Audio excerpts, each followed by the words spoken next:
The November fog pressed against the windows of 221B Baker Street like a grey shroud, muffling the sounds of London's evening bustle and casting the familiar sitting room in an ethereal gloom.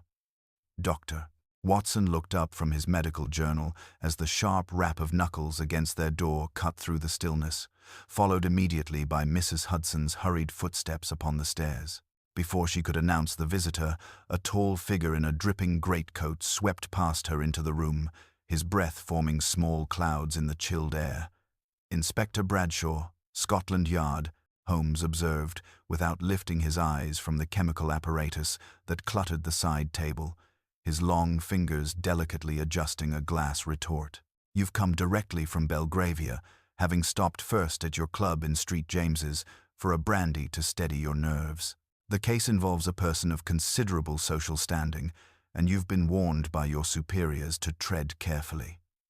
The matter is urgent enough that you've forgone your usual evening meal." Bradshaw stood frozen in the doorway, water dripping from his coat onto Mrs. Hudson's carefully maintained carpet. "Good Lord, Holmes, how could you possibly? The mud on your boots bears the distinctive reddish clay found only in the construction sites near Belgrave Square. Yet your trouser cuffs show the fine gravel of St. James's Street.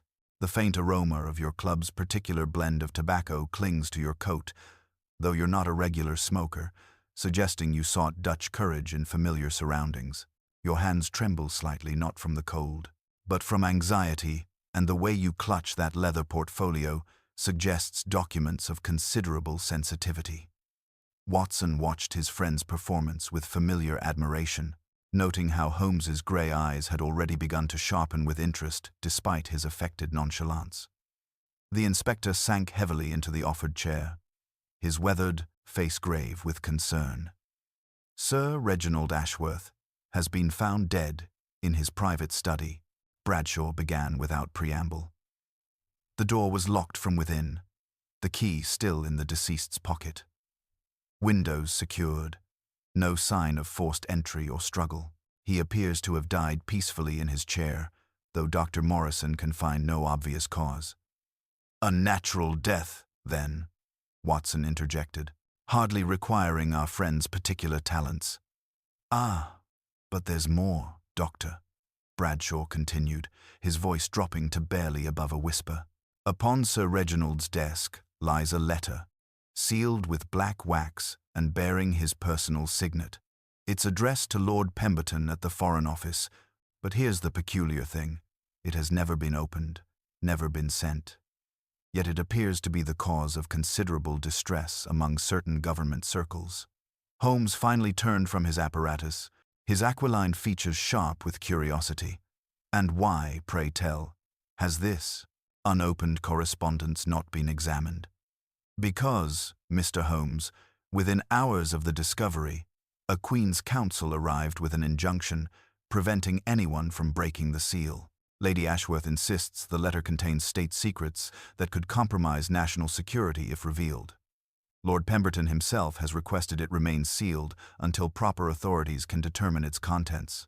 Yet without opening it, we cannot establish whether it bears any relation to Sir Reginald's death." "Most intriguing," Holmes murmured, his fingers steepled before his lips. "A letter that cannot be opened, yet whose very existence suggests secrets worth killing for. Tell me, Inspector, what other details have you observed?" The study showed signs of recent correspondence. Fresh ink in the well, scattered papers, a half-finished brandy. Sir Reginald's final hours appear to have been spent in intense writing, yet this sealed letter is the only completed document we've found. Holmes rose abruptly, reaching for his coat and deerstalker hat. "Come, Watson. It seems we have a mystery that begins where most investigations end, with a letter that holds all the answers, yet cannot be read. The game, as they say, is afoot." The hansom cab clattered through the fog-shrouded streets of Belgravia, its wheels striking sparks from the wet cobblestones as Holmes sat in contemplative silence beside Watson. Inspector Bradshaw had remained behind to coordinate with Scotland Yard, leaving the two companions to conduct their preliminary examination. The November mist pressed against the cab windows like grey fingers, and Watson observed his friend's profile in the flickering gaslight, noting the familiar tension in Holmes's jaw that appeared whenever a case presented unusual complexities. "You're already forming theories," Watson ventured as they turned into Belgrave Square, where imposing Georgian facades loomed like silent sentinels through the murk. "On the contrary, my dear fellow. I am endeavoring to empty my mind of all preconceptions," Holmes replied, adjusting his collar against the chill. "When powerful men declare a document too dangerous to examine, one must question whether the danger lies in its contents or in its revelation." The Ashworth residence stood at the square's northeastern corner, a magnificent four-story townhouse whose windows glowed warmly against the evening gloom. A constable stationed at the front door admitted them into a marble-floored entrance hall adorned with oil paintings of distinguished ancestors. The butler, a silver-haired man whose professional composure seemed strained, led them through corridors lined with mahogany paneling toward the rear of the house. "Sir Reginald's study, gentlemen," the butler announced, producing a heavy brass key. "Nothing has been disturbed since the discovery, per Inspector Bradshaw's instructions." The study door opened to reveal a spacious room, dominated by floor-to-ceiling bookshelves and an enormous oak desk positioned before tall windows overlooking a small garden. The air carried lingering scents of leather bindings, pipe tobacco, and something else, a faint metallic odor that Watson's medical training immediately identified. Sir Reginald's body had been removed, but the scene remained precisely as discovered. Holmes moved immediately to the desk, his sharp eyes scanning its surface without touching anything. The cream-colored envelope rested in the center of the green leather blotter, sealed with black wax bearing an intricate coat of arms. The handwriting addressing Lord Pemberton was clearly Sir Reginald's, yet something in its formation caught Holmes's attention. "Watson, observe the penmanship," Holmes murmured, producing his magnifying glass. "Note how the letters are formed with unusual deliberation, each stroke measured and careful. This was not correspondence dashed off in haste." Moving around the desk, Holmes examined the inkwell, still open with fresh ink, and a half-completed letter bearing several lines scored through with bold strokes. He carefully lifted the blotter, revealing the sanded sheet beneath, and tilted it toward the lamp. "Your pencil, Watson." Watson shaded the surface as directed, and ghostly lines appeared in reverse the mirror image of text impressed by Sir Reginald's writing. They deciphered fragments, "must not be opened," and "if I am," before the impressions became too confused to read clearly. Holmes's attention shifted to a small silver tray upon the desk where a single brandy glass sat, though a faint ring on the wood beside it suggested the recent presence of a second vessel. He knelt by the fireplace, examining the bed of ash where blackened paper fragments had fused to cinder, then ran his finger along the mantelpiece, collecting a microscopic speck of what appeared to be dried clay. "Two glasses, yet only one remains," Holmes observed quietly. "Someone was here with Sir Reginald during his final hours." A soft cough from the doorway interrupted their examination. Lady Ashworth stood framed in the entrance, a woman of perhaps 50, whose elegant bearing could not entirely conceal recent grief. Her dark hair was pulled severely back, and her black mourning dress emphasized her pallor. "Gentlemen, I trust you understand the delicate nature of this situation," she said, her voice carrying refined authority. "My late husband's work required absolute discretion. That letter contains information that must not fall into unauthorized hands." Holmes straightened, fixing her with his penetrating gaze. "Lady Ashworth, your husband's death presents irregularities that demand investigation. If this correspondence bears any relation to his demise, its contents may prove crucial. Some secrets, Mr. Holmes, are worth preserving even at the cost of justice," she replied, her words hanging in the air like a challenge that would define their entire investigation. Holmes regarded Lady Ashworth's pronouncement with the calculating stillness that Watson had witnessed countless times before, his grey eyes measuring every nuance of her composed demeanor. The widow stood motionless in the doorway, her hands clasped before her with such rigid control that Watson could detect the slight tremor she sought to conceal. "Your devotion to your husband's memory is commendable, Lady Ashworth," Holmes said with deceptive mildness. "Yet I find myself curious about secrets that require preservation through judicial obstruction. Surely Sir Reginald's work would be better served by truth than concealment." He moved closer to the sealed envelope, lifting it gently toward the lamplight. "Observe, Watson, the watermark reveals German manufacture, a high-quality diplomatic stock not typical for personal correspondence unless intended for foreign eyes." A flush of color touched Lady Ashworth's pale cheeks, and Watson observed how her fingers tightened their grip. "Mr. Holmes, you presume to understand matters of national importance that extend far beyond this household. My husband served the Crown for 30 years. "Indeed," Holmes murmured, now kneeling by the fireplace where he extracted something from between the iron bars with his pocket knife. When he held it to the light, Watson could see it was a fragment of dark fabric, wool by its appearance, with an unusual weave. "Continental manufacture, I should say, German or Austrian, given the particular pattern." He slipped the fragment into his waistcoat pocket.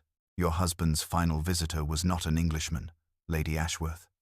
The widow's composure wavered momentarily, her eyes darting toward the desk before returning to Holmes's penetrating gaze. "I retired early with a headache and took laudanum for sleep. I heard nothing of any visitor." Holmes gestured toward the brandy tray where the solitary glass remained. Yet evidence of hospitality extended to such a visitor is unmistakable. The second glass has been removed, but its presence left this telltale ring upon the wood. He moved to the tall windows, running his fingers along the latches and testing the panes. With a small, almost imperceptible motion, he scraped a tiny fragment from the putty around one pane. "The glass is old, but this putty has been recently disturbed, though masterfully smoothed over. A careful hand, perhaps, but not a professional one." Lady Ashworth retreated toward the door, her earlier authority replaced by barely controlled anxiety. The servants were dismissed early that evening. Sir Reginald preferred absolute privacy for his most sensitive work.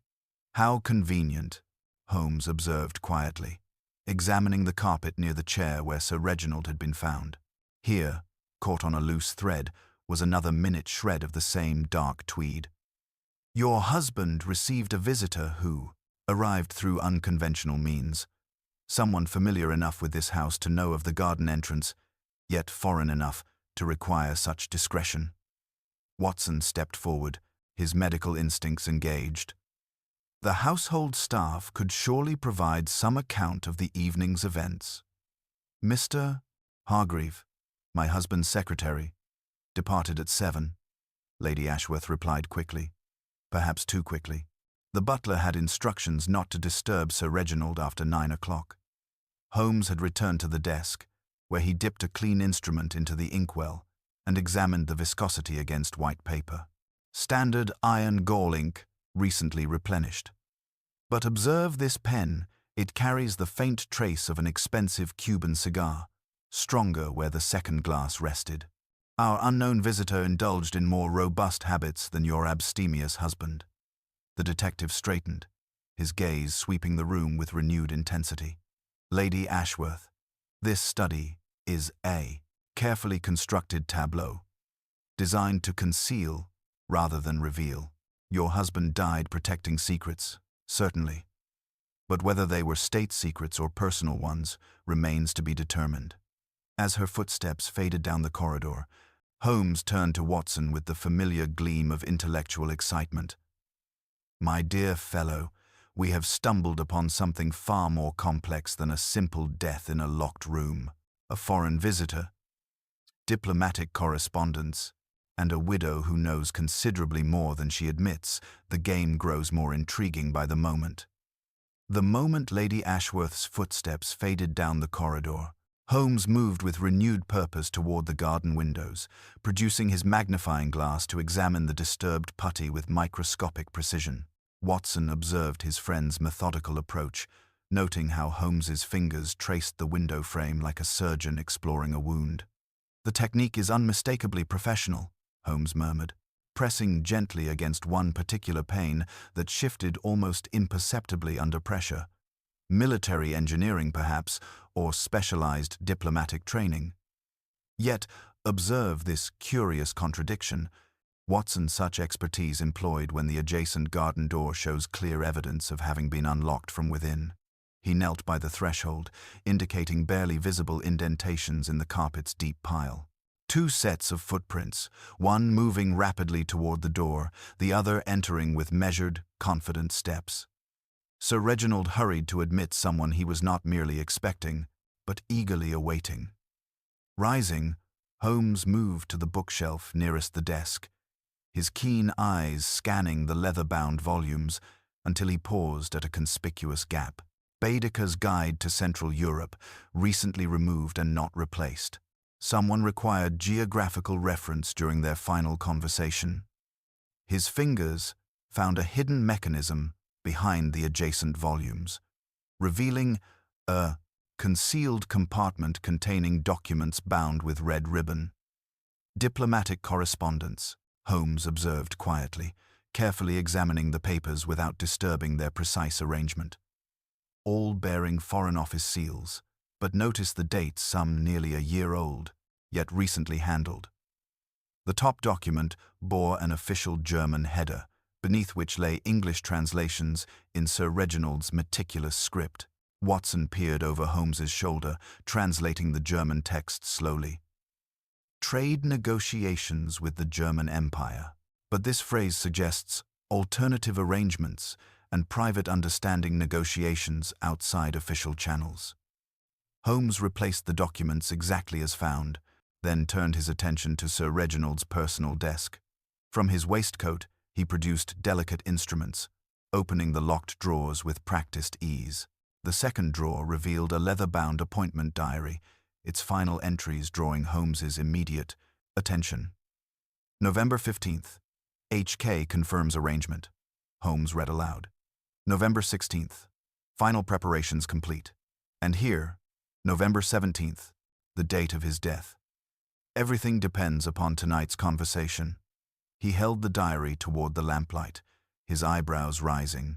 But observe, Watson, this final entry was written with different ink, possibly even a different hand attempting to mimic Sir Reginald's style. A soft knock interrupted their examination. The silver-haired butler appeared, his professional composure strained. "Forgive the intrusion, gentlemen, but I felt compelled to share certain observations. Yesterday evening, Lady Ashworth dismissed the staff unusually early, insisting upon absolute quiet. She requested her personal sedative, which she rarely uses, and shortly before Sir Reginald's usual bedtime, I distinctly heard raised voices from this study, Lady Ashworth's voice, unmistakably angry, followed by profound, unnatural silence." Holmes exchanged a meaningful glance with Watson. "Most illuminating.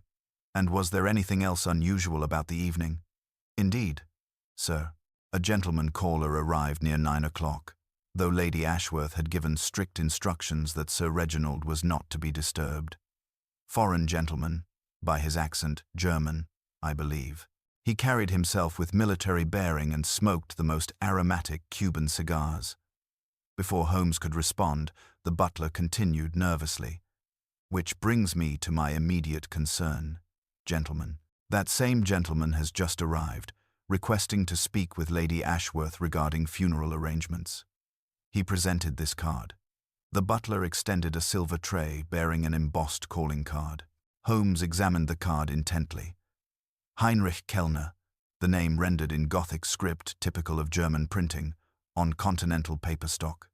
"H.K.," Holmes murmured with barely contained excitement. "Our mysterious visitor has returned to the Khan. Scene, Watson. Either he possesses remarkable audacity or compelling reasons demand such risk. Show Mr. Kellner to the morning room," Holmes instructed. "Inform Lady Ashworth. We shall join them presently." As the butler departed, Holmes turned to Watson with the familiar gleam of intellectual triumph. The pieces begin to align, my dear fellow. A German agent, clandestine negotiations, and a widow whose secrets may extend far beyond domestic concerns. We stand upon the threshold of revelations that will transform our understanding of this entire affair. Holmes and Watson followed the butler through the marble-floored corridor toward the morning room, where the November fog pressed against tall windows like grey silk curtains. The chamber they entered was considerably brighter than Sir Reginald's study, decorated in pale yellow wallpaper and furnished with delicate Chippendale pieces that spoke of Lady Ashworth's feminine influence upon the household's more austere masculine spaces. Heinrich Kellner stood beside the ornate fireplace, his imposing figure silhouetted against the dancing flames. He was a man of perhaps 45 years, with the erect bearing that suggested military training beneath his diplomatic veneer. His dark hair was meticulously groomed, and a well-maintained beard framed features that were both intelligent and calculating. The continental cut of his clothing was unmistakable, a charcoal tweed suit of exceptional quality, its weave distinctive of German manufacture, precisely matching the fabric fragment Holmes had discovered in Sir Reginald's study. Herr Kellner, Lady Ashworth announced with barely concealed tension. May I present Mr. Sherlock Holmes and Dr. Watson, who are assisting with the investigation into my husband's death. Kellner turned with fluid grace, offering a formal bow that spoke of diplomatic training. Gentlemen, your reputations precede you even to the continent. His English was excellent, though colored by the precise articulation characteristic of educated Germans. I extend my deepest condolences for this tragic loss.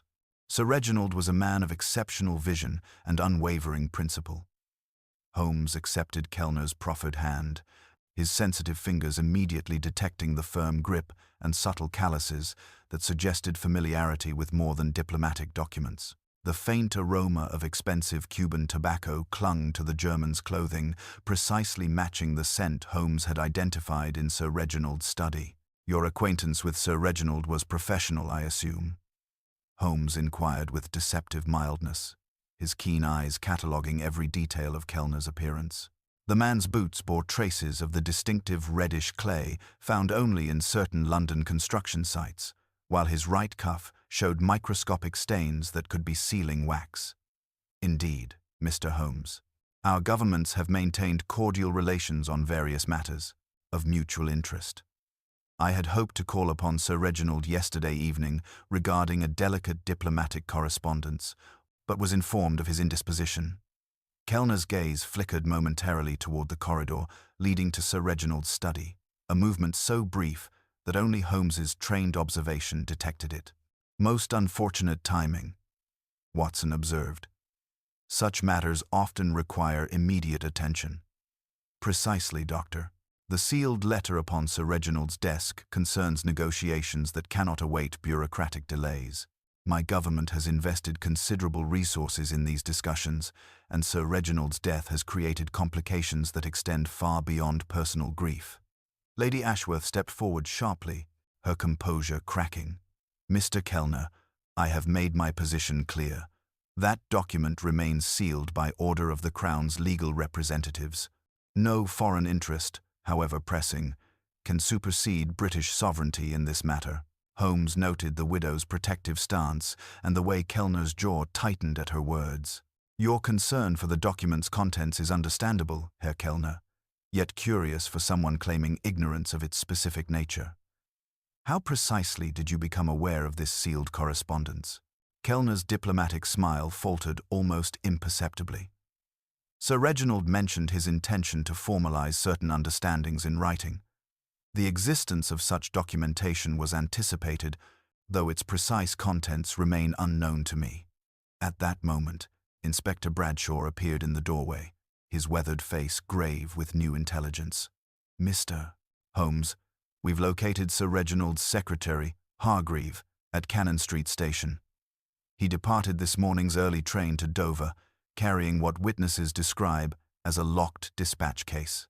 The station master recalls his obvious agitation and foreign accent, German, he believed. The effect of this announcement was immediate and telling. Lady Ashworth paled visibly, while Kellner's composed facade cracked entirely, revealing something approaching panic beneath his diplomatic training. "Most illuminating," Holmes murmured, his grey eyes fixed upon Kellner's face. "It appears, Herr Kellner, that your government's interests in Sir Reginald's affairs extend considerably beyond the sealed letter that so concerns you." The silence that followed Inspector Bradshaw's revelation settled over the morning room, like a shroud, broken only by the soft crackling of logs in the ornate fireplace. Watson observed the immediate effect upon their companions, with the trained eye of a physician noting symptoms of distress. Heinrich Kellner's diplomatic composure fractured visibly, his carefully maintained facade giving way to something approaching panic, while Lady Ashworth gripped the arms of her chair with such force that her knuckles showed white against her black mourning gloves. "Hargreaves' departure is a private matter," Lady Ashworth declared, though her voice carried a tremor that betrayed her words. "His family circumstances required immediate attention, nothing more." Holmes moved with deliberate precision toward the fireplace, his keen eyes fixed upon Kellner's face. How remarkable that such pressing family obligations should arise within hours of Sir Reginald's death, particularly when accompanied by documents bearing official seals. He paused, allowing the implication to settle. Unless, of course, those family circumstances were of a rather different nature than one might initially suppose. Kellner straightened, attempting to reassert his diplomatic bearing despite the obvious disadvantage of his position. "Mr. Holmes, you venture into matters that extend far beyond domestic concerns. The German Empire maintains legitimate commercial interests that require careful documentation." "Indeed," Holmes replied, with deceptive mildness, producing from his waistcoat the small brass key he had discovered behind the Chinese vase. "Yet legitimate commerce rarely requires such elaborate concealment." He held the key toward the lamplight, examining its unique markings with his magnifying glass. "This key matches the hidden compartment in Sir Reginald's study, yet it was concealed here in the morning room, suggesting someone wished to control access to those diplomatic documents you find so concerning." Watson noted how Lady Ashworth's breathing had become rapid and shallow, her earlier composure dissolving under Holmes's methodical pressure. "Lady Ashworth, perhaps you could explain why this key was hidden in your private sitting room rather than kept with the documents it protects." Before she could respond, Holmes had moved to examine Kellner more closely, his penetrating gaze cataloguing every detail of the German's appearance. "Your boots bear traces of the distinctive reddish clay found only in certain London construction sites, Herr Kellner, yet you claim to have been refused entry last evening. Most curious for a man who supposedly never gained access to the premises." Kellner's jaw tightened perceptibly, though he maintained his diplomatic silence. Holmes continued his examination, noting the microscopic stains upon the German's right cuff. "Sealing wax, unless I am much mistaken, and recently applied. Yet the letter upon Sir Reginald's desk bears a black seal, while these traces appear distinctly red." Inspector Bradshaw stepped forward, his notebook ready. "Mr. Holmes, shall I dispatch officers to Dover immediately? Hargreave cannot be allowed to reach the continent with those documents." "By all means, Inspector, though I suspect our immediate concerns lie closer to hand." Holmes turned his attention back to Lady Ashworth, whose pallor had deepened considerably. "The arrangements between your husband and Herr Kellner were not entirely what they appeared to be, were they, Lady Ashworth?" Sir Reginald discovered something that made continued cooperation impossible. Lady Ashworth rose abruptly from her chair, her composure finally beginning to crack under the weight of Holmes's relentless logic. "My husband served the Crown faithfully for 30 years. I will not permit his reputation to be tarnished by wild speculation." "Then, perhaps," Holmes suggested quietly, "you would prefer to explain the true nature of these negotiations before Inspector Bradshaw's investigation uncovers details that might prove even more damaging to Sir Reginald's memory." Kellner stepped forward, his diplomatic training warring with obvious desperation. "Mr. Holmes, there are matters of international significance that transcend personal concerns. The documents Hargreave carries could affect relations between our governments for decades to come. Holmes smiled, with the cold satisfaction of a chess master recognizing checkmate in his opponent's position. Then it appears, gentlemen, that we have reached the heart of our mystery. The question that remains is whether Sir Reginald died protecting British interests, or because he discovered that those interests had been compromised from within his own household. The revelation of Hargreaves' flight to Dover struck the morning room like a physical blow, its implications reverberating through the charged atmosphere with the force of thunder following lightning. Watson observed the immediate transformation in both Lady Ashworth and Heinrich Kellner with the clinical precision of his medical training, noting how genuine shock could strip away even the most carefully constructed facades. Lady Ashworth's pale complexion turned ashen, her gloved hands gripping the arms of her chair with such intensity that the delicate fabric strained against her knuckles, while Kellner's diplomatic composure cracked like ice under sudden pressure, revealing something approaching panic beneath his cultivated exterior. Holmes allowed the silence to extend until it became almost unbearable, his grey eyes moving between the two figures with the calculating patience of a chess master contemplating his next decisive move. When he finally spoke, his voice carried the quiet authority that Watson had witnessed countless times before, the tone that preceded his most brilliant deductions. "Inspector Bradshaw, dispatch your fastest men to Dover immediately, with instructions to detain Hargreave discreetly and secure his dispatch case under official seal," Holmes commanded without taking his penetrating gaze from Kellner's face.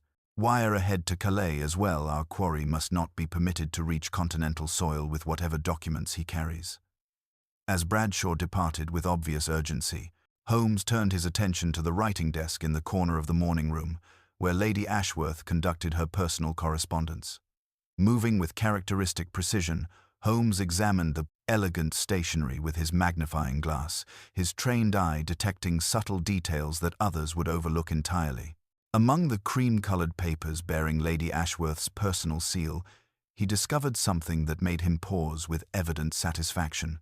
A single sheet bore the distinctive watermark of official Foreign Office correspondence, its presence among domestic papers as incongruous as a military document in a lady's boudoir. "Most illuminating," Holmes murmured, holding the paper toward the lamplight where its official markings became clearly visible. "This stationery is restricted to the highest levels of government communication, yet here it rests among your personal effects, Lady Ashworth. One wonders how such materials came to be in your possession." Kellner stepped forward, his military bearing reasserting itself despite his obvious disadvantage. "Mr. Holmes, you venture into matters of international significance that extend far beyond domestic investigation. There are protocols that govern such sensitive materials." "Indeed there are, Colonel Kellner," Holmes replied with deadly precision, noting how the German's eyes widened at the unexpected revelation of his true rank. "For that is your actual position, is it not? Military intelligence rather than diplomatic service, which explains the distinctive weave of your uniform fabric that I discovered in Sir Reginald's study, and the professional manner in which you manipulated the garden window's putty." Watson watched as the pieces of Holmes's deduction fell into place with the inexorable logic that characterized his friend's most brilliant insights. The morning room, with its delicate furnishings and cheerful yellow wallpaper, seemed to close around them like a trap, the domestic tranquility providing stark contrast to the dark revelations unfolding within its confines. The sealed letter upon Sir Reginald's desk was never intended for Lord Pemberton's eyes, Holmes continued, his voice gaining momentum as the solution crystallized in his mind. "It serves as an elaborate decoy, designed to draw attention while concealing the true nature of your husband's final actions, Lady Ashworth. Sir Reginald discovered something that made continued cooperation impossible, something that transformed a man of unquestioned loyalty into someone willing to risk everything to protect British interests." Lady Ashworth's carefully maintained composure finally shattered completely, her aristocratic bearing crumbling under the weight of revelation and guilt. "You understand nothing of the pressures Reginald faced," she whispered, her voice barely audible above the crackling flames. The arrangements were meant to prevent larger conflicts, to create understanding through private channels that official diplomacy could never achieve. Yet something changed in those final hours, Holmes observed, producing the fragment of red sealing wax from his waistcoat. This wax matches the seals on certain documents hidden in Sir Reginald's study, documents that detail negotiations far removed from official government policy. Your husband discovered that these private arrangements served purposes beyond mere diplomatic understanding, did he not?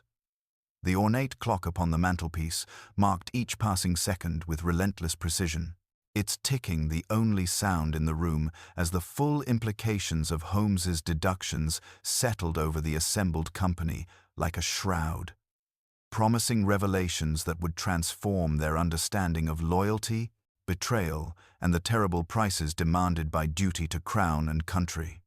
The ornate clock upon the mantelpiece marked each passing second with relentless precision, its rhythmic ticking the only sound penetrating the suffocating silence that had settled over the morning room following Holmes's devastating accusation. Lady Ashworth sat rigid in her chair, her aristocratic composure crumbling, like ancient parchment exposed to flame, while Colonel Kellner's military bearing warred visibly with the desperation that flickered behind his calculating eyes.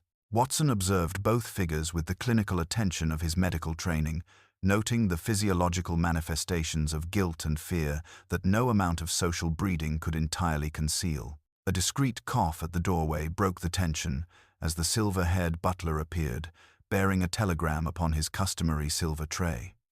"For Inspector Bradshaw, sir," marked most urgent from Dover. The inspector tore open the yellow envelope with trembling fingers, his weathered face growing increasingly grave as he absorbed its contents. Holmes stepped to his shoulder with characteristic fluidity, and Watson positioned himself to read the stark message that would transform their understanding of the entire affair. "Hargreave found collapsed at Dover Station refreshment room," Bradshaw read aloud, his voice heavy with implication. "Briefly conscious," muttered the letter, "and not what it seems before expiring. No obvious wounds detected. Dispatch case recovered intact, but contents completely removed. Station porter observed well-dressed gentleman departing in evident haste shortly before discovery. Description matches previous witness accounts of foreign gentlemen." The effect of this revelation was immediate and telling. Lady Ashworth's gloved hands flew to her throat as though she could no longer breathe, while Kellner's carefully controlled features betrayed a flash of something approaching panic before his diplomatic training reasserted itself.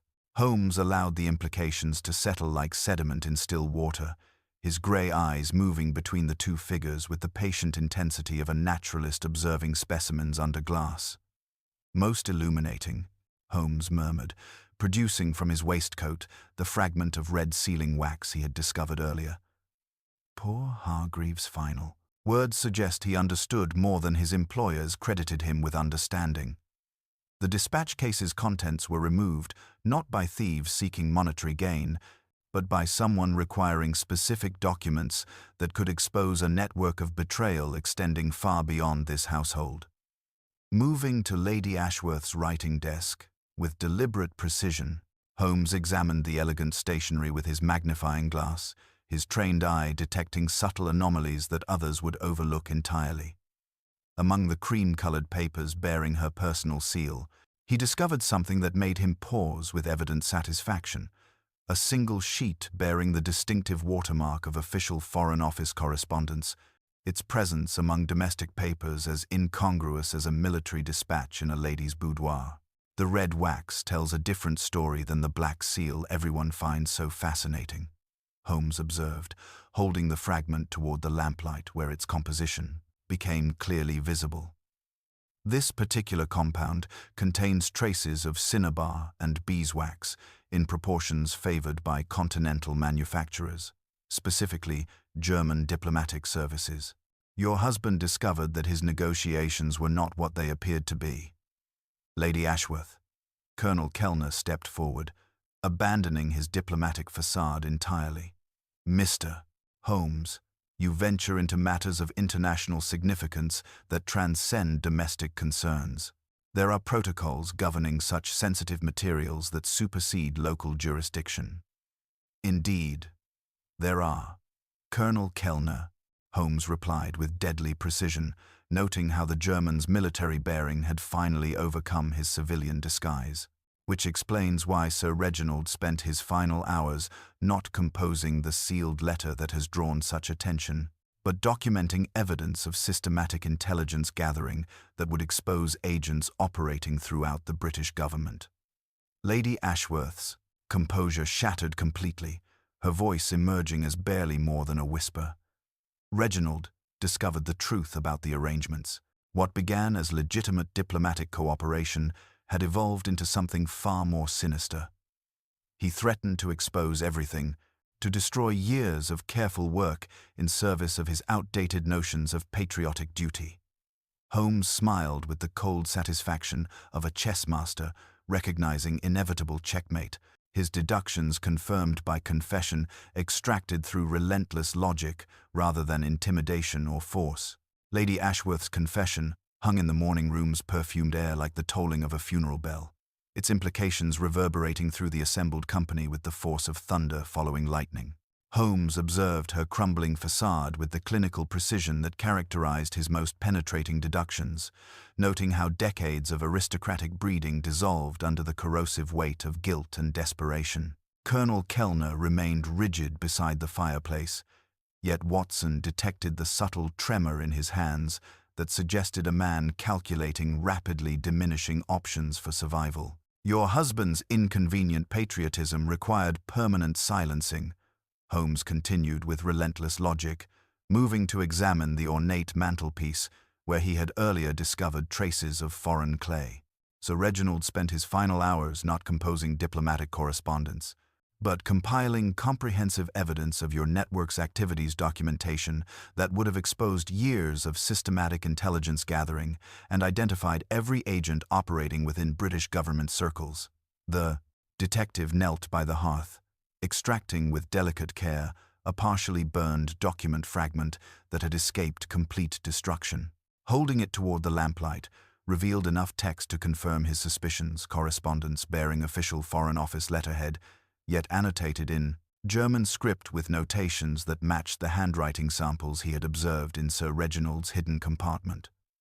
The sealed letter upon his desk serves as an elaborate decoy, Holmes explained, rising with fluid grace while producing the small glass vial he had discovered among Lady Ashworth's gardening supplies.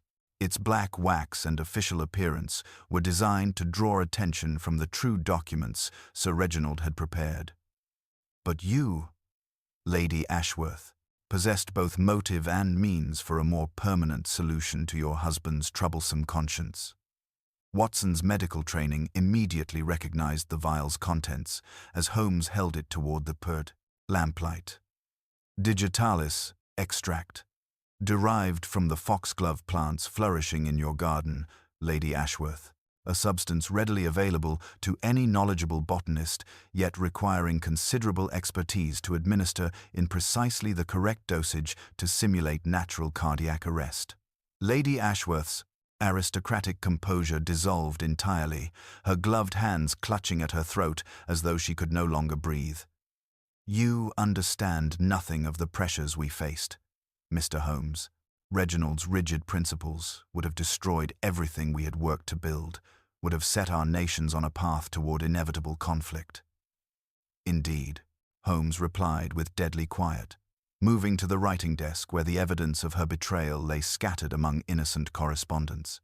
Your knowledge of botanical poisons, combined with your access to Sir Reginald's evening brandy, provided the perfect method for eliminating an inconvenient patriot. The timing was crucial. He had to be silenced before morning, before he could deliver his evidence to Lord Pemberton. Colonel Kellner stepped forward, his diplomatic mask finally abandoned in favor of cold military efficiency. Mr. Holmes, your deductions are admirable, yet Sir Reginald's death was neither planned nor desired. He forced our hand through his inability to understand larger strategic considerations. Strategic considerations that included systematic theft of British state secrets, Holmes observed, producing the fragment of red sealing wax that had led him to the truth. This wax contains traces of cinnabar and beeswax in proportions favored by German diplomatic services. Sir Reginald discovered that his private negotiations had evolved into something far more sinister, a carefully orchestrated intelligence operation designed to compromise British security at the highest levels. Inspector Bradshaw stepped forward, his weathered face grim with understanding as the full scope of the conspiracy became clear. The November fog pressed against the windows like grey fingers seeking entry, while within the chamber's warm confines, the terrible arithmetic of betrayal and murder reached its inevitable conclusion, each revelation building upon the last until Holmes's methodical logic had stripped away every pretense and exposed the calculated treachery that had cost Sir Reginald Ashworth his life. Inspector Bradshaw's hand moved instinctively toward his handcuffs as the full magnitude of Holmes's revelations crystallized in the morning room's charged atmosphere. Yet the detective raised a restraining gesture that froze the inspector's motion with characteristic authority.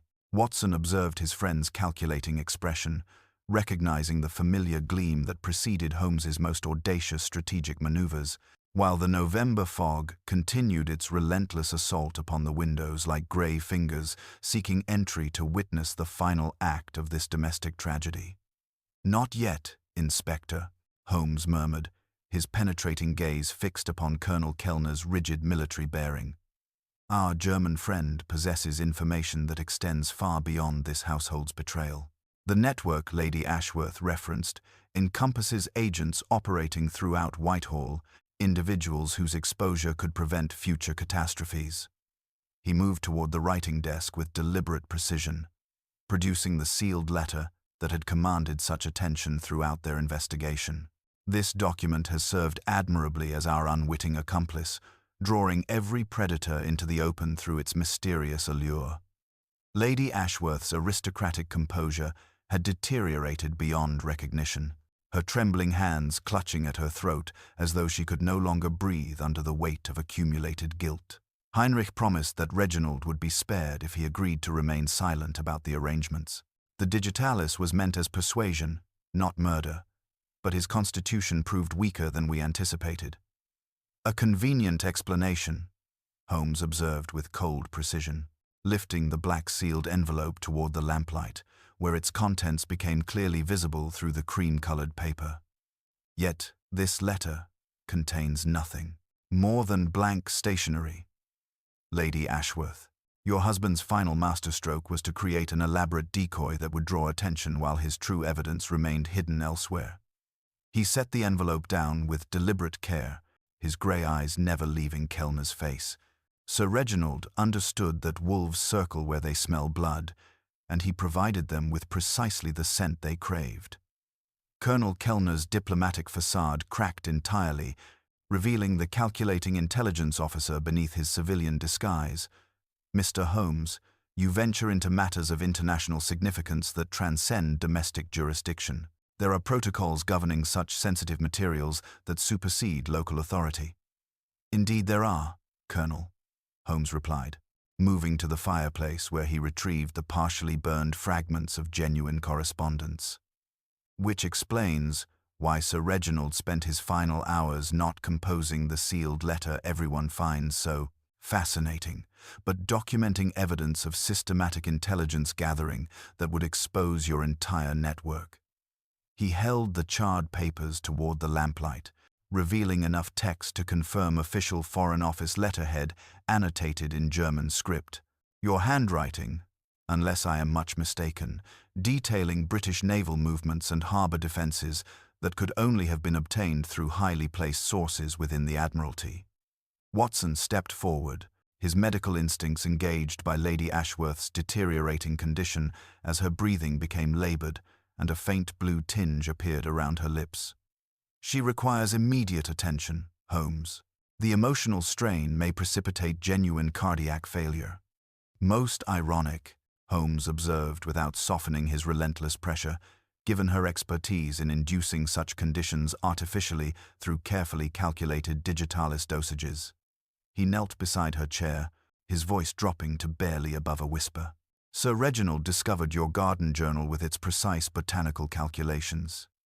Did he not? Your husband understood immediately what those measurements meant, what you and Colonel Kellner had planned for him. The widow's confession emerged as barely more than a whisper, her voice cracking under the accumulated weight of guilt and terror. He found the journal hidden beneath my correspondence. Reginald realized the truth about our arrangements, about what we had become. His final hours were spent preparing evidence that would have destroyed everything we had worked to build. Holmes straightened with the satisfaction of a chess master, recognizing inevitable checkmate. His deductions confirmed through confession, extracted by relentless logic rather than intimidation or force. The morning room's delicate furnishings and cheerful yellow wallpaper provided stark contrast to the dark revelations unfolding within its confines. Domestic tranquility masking treachery that had reached the highest levels of government and claimed the life of one of Britain's most loyal servants. Holmes's penetrating gaze swept between Lady Ashworth's crumbling composure and Colonel Kellner's rigid military bearing, calculating the precise moment when desperation would force his quarry into revealing themselves completely. The morning room's delicate furnishings seemed to close around them like a trap, the November fog pressing against the windows with relentless persistence, while the ornate clock marked each passing second with inexorable precision. Inspector Bradshaw, Holmes commanded with characteristic authority, post 2 men at the garden entrance and station yourself in the corridor, but leave the study apparently unguarded. Lady Ashworth will remain here under medical observation. He moved to the writing desk with fluid precision, producing the sealed letter that had commanded such attention throughout their investigation. This document has served admirably as our unwitting accomplice, drawing every predator into the open through its mysterious allure. With deliberate ceremony, Holmes lifted the black-sealed envelope toward the lamplight, its contents becoming clearly visible through the cream-colored paper. Observe. Watson completely blank. Sir Reginald's final masterstroke was to create an elaborate decoy that would consume attention while his true evidence remained hidden elsewhere. He set the envelope down with careful precision, his grey eyes never leaving Kellner's face. Your husband understood that wolves circle where they smell blood, Lady Ashworth, and he provided them with precisely the scent they craved. Colonel Kellner's diplomatic facade cracked entirely, revealing the calculating intelligence officer beneath his civilian disguise. His hand moved instinctively toward his coat, but Holmes's sharp gesture froze the motion before it could be completed. I would not recommend that course of action, Colonel. The house is surrounded, and your network's exposure has eliminated any possibility of escape. Sir Reginald spent his final hours not composing diplomatic correspondence. Holmes continued with relentless logic, but compiling comprehensive evidence of your entire operation, every meeting, every document exchanged, every piece of British intelligence transmitted through your network. He moved toward the bookshelf, where he had earlier noted a conspicuous gap. The Baedeker's Guide to Central Europe, recently removed and carefully modified to serve purposes far removed from tourism. Lady Ashworth's labored breathing echoed through the chamber as Holmes located the hidden mechanism behind the adjacent volumes, revealing the concealed compartment where Sir Reginald had discovered the travel guide's true contents. With delicate care, Holmes extracted the slim red volume, its spine bearing gilt letters that had concealed its deadly secret. Within these innocent covers, Holmes explained, opening the book to reveal hollowed pages containing cipher tables and a list of British agents, lay the evidence that would have exposed your entire network. Colonel Kellner. Sir Reginald discovered this cache during his investigation into his wife's botanical expertise and her growing collection of Foreign Office correspondence.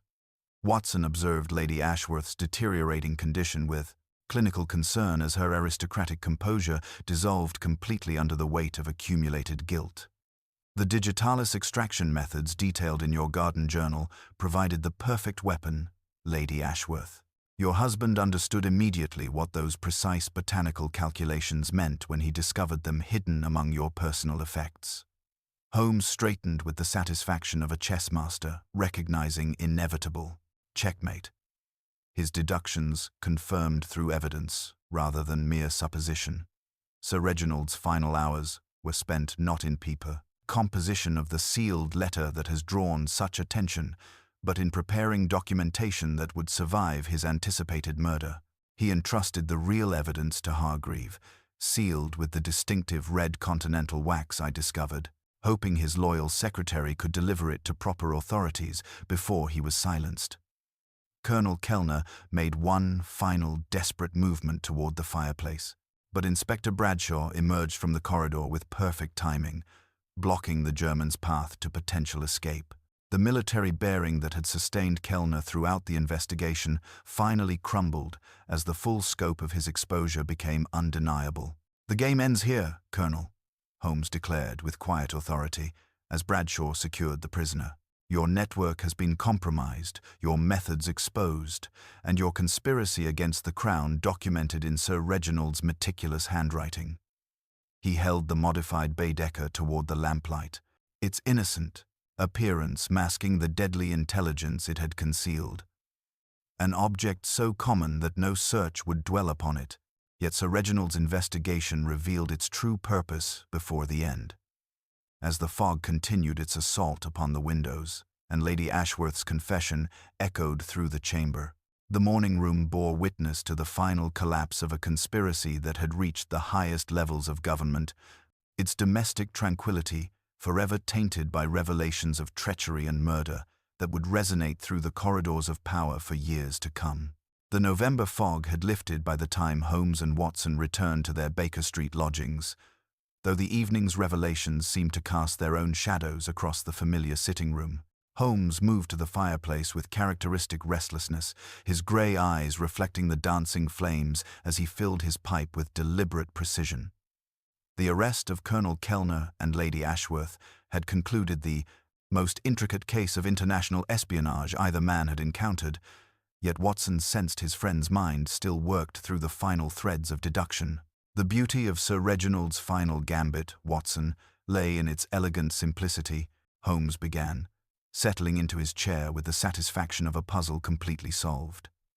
He understood that the sealed letter would serve as perfect bait, drawing every predator into the open, while the real evidence traveled safely through Hargreave's loyal hands. Holmes drew thoughtfully upon his pipe, the smoke curling toward the ceiling. Sir Reginald discovered his wife's botanical journal with its precise digitalis calculations, recognized the continental correspondence hidden among her personal effects, and realized the full scope of the conspiracy that had ensnared his household. Watson poured himself a generous whiskey, contemplating the day's tragic revelations. Yet he chose to face the danger alone rather than seek official protection. "Because, my dear fellow, the network's reach extended into the highest levels of government," Holmes replied, producing the hollowed Baedeker from his coat pocket. This modified travel guide contained cipher tables and agent identities, proving that officials within the Foreign Office and Admiralty had been compromised. Sir Reginald could trust no one in authority with such sensitive intelligence. Holmes opened the innocent-looking volume, revealing its deadly contents. His final hours were spent preparing comprehensive documentation of the entire spy network, sealed with red continental wax and entrusted to Hargreave for delivery to a carefully selected contact beyond Kellner's reach. The detective rose to examine the evening paper, his trained eye scanning for the subtle signs that would indicate how official channels had managed the scandal. Lady Ashworth's expertise with botanical poisons, cultivated through years of innocent gardening, provided the perfect weapon when combined with her access to Sir Reginald's evening brandy. The digitalis dosage was calculated to simulate natural cardiac arrest, while the locked study created the illusion of impossibility that would deflect investigation. "And Colonel Kellner's role in the actual murder?" Watson inquired, remembering the evidence of the second brandy glass. Kellner arrived twice that evening, once in the afternoon to prepare his exit route by manipulating the garden window's putty, Then again, near 9 o'clock, when the dismissed servants could provide no witnesses. Holmes explained with methodical precision. The argument between husband and wife ended with Lady Ashworth administering the fatal dose, while Kellner ensured the scene appeared natural before departing through his prepared route. The key found in Sir Reginald's pocket was a duplicate. Lady Ashworth possessed the original throughout.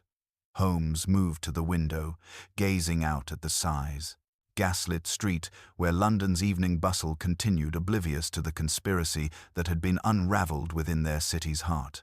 Poor Hargreave reached Dover with the genuine documents, only to encounter one of Kellner's agents who administered a second, fatal dose of digitalis before recovering the evidence. The empty dispatch case was left as misdirection, though Inspector Bradshaw's men ultimately recovered the real documents from Hargreave's lodgings, where he had hidden them before attempting his journey. The irony is profound, Watson observed, recording the final details in his journal. Sir Reginald died protecting secrets that were never meant to be kept, yet his murder exposed a conspiracy that might otherwise have remained hidden for years. Holmes smiled, with the cold satisfaction that characterized his most brilliant deductions, returning to his chemical apparatus with renewed energy. The case demonstrates once again, Watson, that the most eloquent messages are sometimes those that remain unread. Sir Reginald's blank letter spoke volumes precisely because it said nothing at all. As the fire settled into glowing embers and London quieted into evening peace, Holmes took up his violin, drawing from it a low, mournful air that seemed to capture both the tragedy of an honest man's death and the satisfaction of justice finally served.